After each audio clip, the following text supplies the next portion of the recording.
Et c'était inclus dans le déroulé du cours qu'ils aillent faire une excursion en Laponie pour observer les aurores boréales. Ça faisait partie du cours. C'est génial! C'est un truc de fou, enfin moi je trouve ça génial.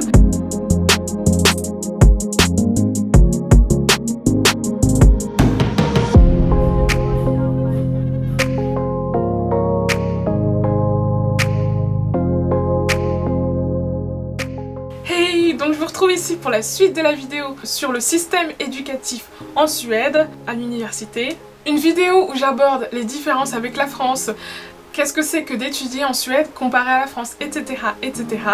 Si vous n'avez pas vu la première partie, je vous invite vivement à la voir avant celle-là. Et moi, je vais continuer avec cette vidéo-là.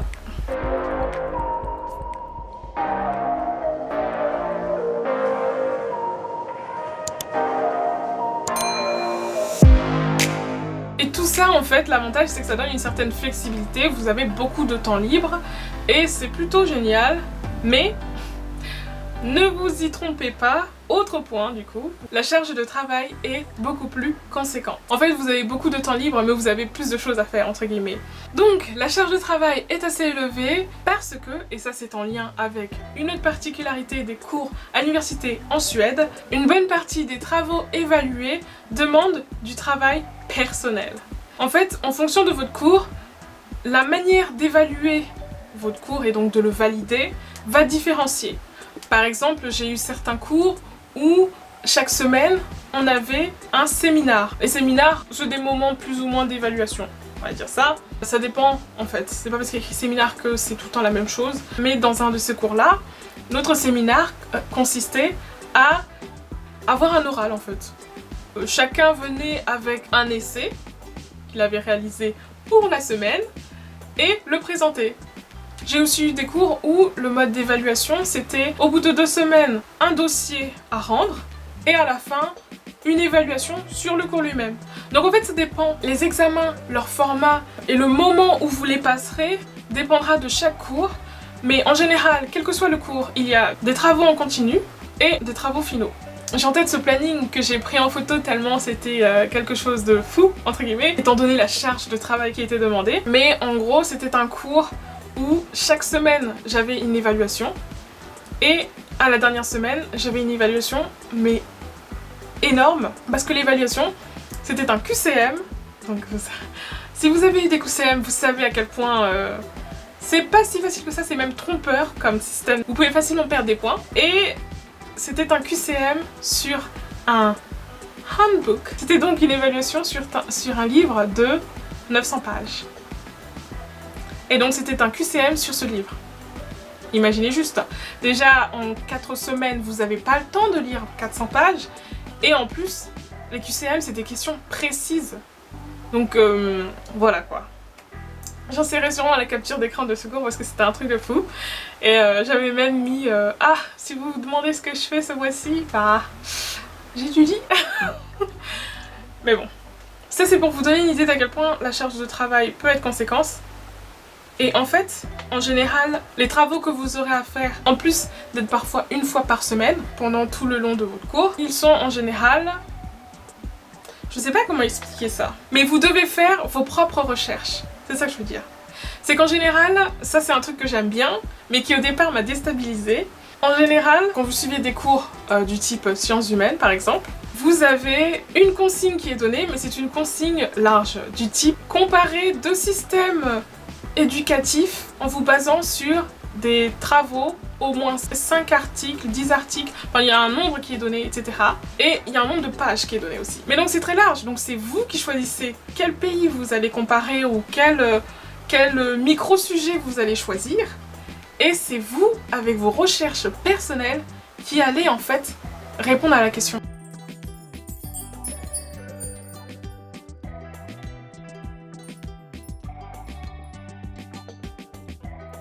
Si je devais l'expliquer autrement, je dirais que des mini-dossiers à faire chaque semaine. Parfois c'était juste un dossier du type on réunit le maximum d'informations, on le présente de manière plus ou moins argumentée, etc. etc. Parfois c'était des véritables analyses sur un sujet précis. Par exemple en sociologie de la culture on devait analyser un support, on pouvait choisir un film, un média, peu importe. en analysant en fonction des thématiques qu'on avait vues en cours. Donc on en avait vu plusieurs. Moi j'avais choisi le genre, mais il y avait d'autres thématiques. Et donc il fallait faire une analyse d'un truc en réutilisant ce qu'on avait vu en cours, les théories, etc. C'est un exemple. Ou alors vous pouvez aussi avoir à faire un véritable micro-mémoire. Pour le coup, moi je les appellerai comme ça parce que c'est un peu ça. Vous lisez un tas d'articles sur un sujet que vous avez choisi vous-même et vous avez 15 ou 10 pages à faire dessus. Donc imaginez si vous avez à faire ça 1 ou 2 fois dans le cours, c'est-à-dire 1 ou 2 fois dans le mois, vous devez passer beaucoup de temps dessus. Et ce qui va être évalué, c'est à quel point est-ce que vous êtes investi, à quel point est-ce que vous avez fait des recherches et pourquoi vous avez choisi cette thématique, etc., etc. Donc, en gros, ça demande beaucoup de travail personnel. Mais bon, tout ça pour dire qu'il y a une grande charge de travail personnel. En gros, vous avez beaucoup de temps libre, mais vous avez beaucoup de choses à faire. Le bon côté de ça, c'est que vous pouvez faire quelque chose de très personnel. Et si vous avez choisi la thématique, le sujet précis, vous êtes plus à même d'apprécier ce que vous faites dans le sens où vous l'avez choisi, ça vous intéresse.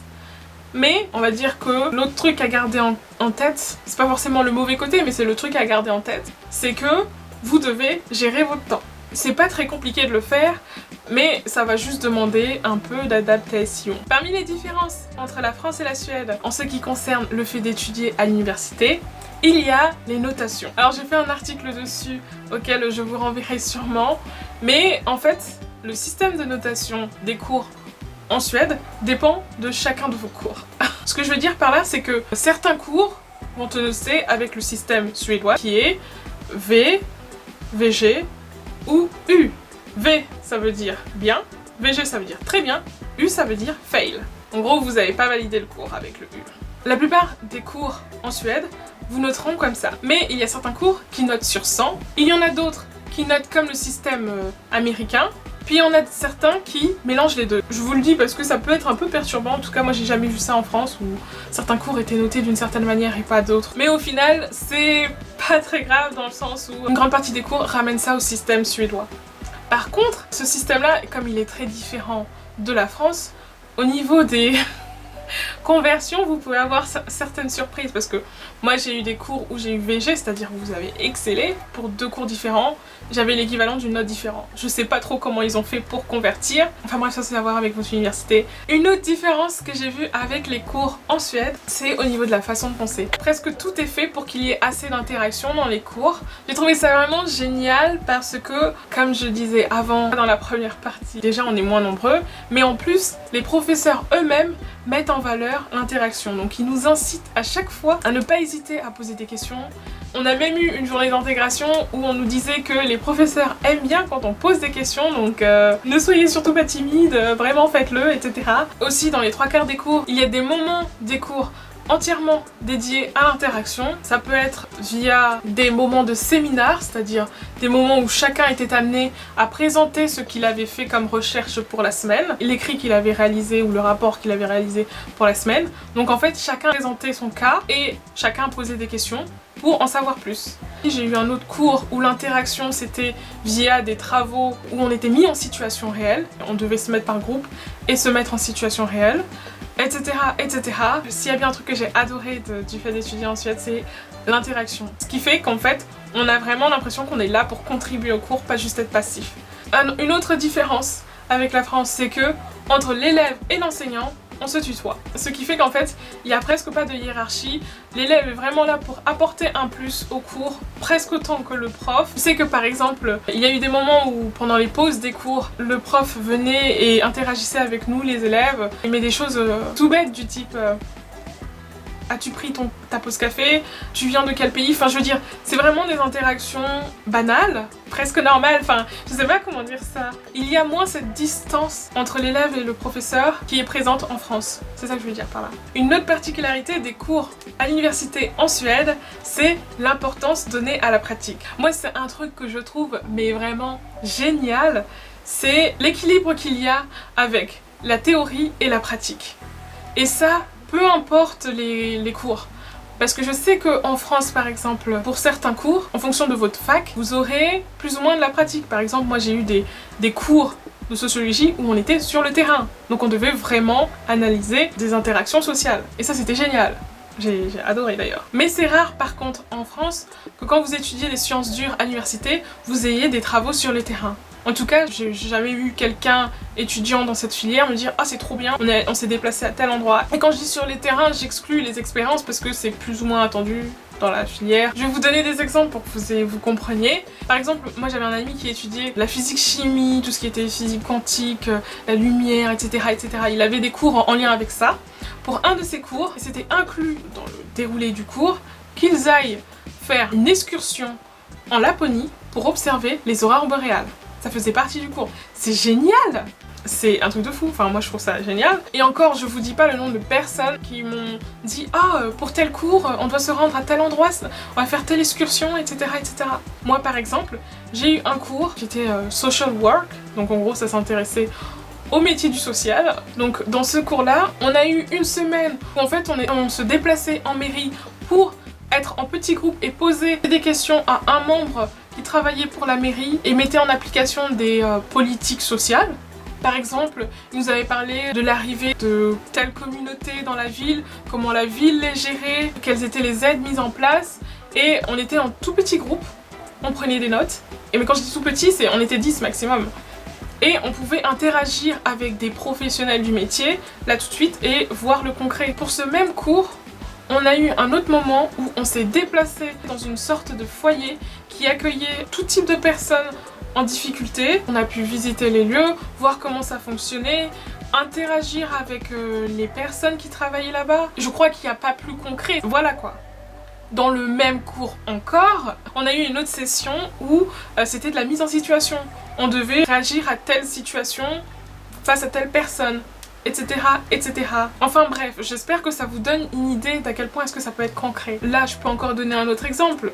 Pour le cours de sociologie de la culture, à un moment, on s'est déplacé pour visiter une exposition. La thématique sur laquelle on travaillait, c'était le genre, et c'était d'une exposition où on parlait de la première femme photographe en Suède.